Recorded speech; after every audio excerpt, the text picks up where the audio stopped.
മിതമായൊരു ശബ്ദത്തിലാകണം ദിക്റായാലും ദുആയായാലും ബാങ്കായാലും മൗലിദായാലും. അമുസ്ലിംകൾ താമസിക്കുന്ന ഒരു സ്ഥലത്ത് ഒരിക്കലും പുറത്തേക്ക് കേൾപ്പിക്കേണ്ട ആവശ്യമില്ല. ശബ്ദത്തിലും മിതത്വം വേണം. ഇന്ന് ഏറ്റവും വലിയൊരു പ്രശ്നം ശബ്ദത്തിൻ്റെതാണ്. ലാ തതകല്ലഫ് റഫഅ الصوت وخذ منه ما تحتاج إليه فإن الجهر بأكثر من الحاجة تكلف يؤذي എന്നാണ് ഈ ആയത്തിന്റെ വ്യാഖ്യാനത്തിൽ ഖുർത്തുബി പറയുന്നത്. അമിതമായ ശബ്ദമാക്കരുത്.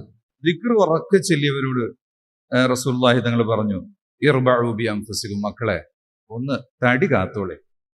ലാ തദ്ഉന അസമ്മൻ വലാ ഗായിബൻ, നിങ്ങൾ ചെവിട് പൊട്ടനെയോ അല്ലെങ്കിൽ അതിവിദൂരത്തുള്ളവനെയോ ഒന്നല്ല, അള്ളാഹുവിനെയല്ലേ നിങ്ങൾ വിളിക്കുന്നത്. മിതമായ ശബ്ദത്തിൽ, തീരെ നിശബ്ദമാകണം എന്നർത്ഥം ഇല്ല. അപ്പൊ മിതമായൊരു ശബ്ദത്തിലാകണം ദിക്റായാലും ദുആയായാലും ബാങ്കായാലും മൗലിദായാലും.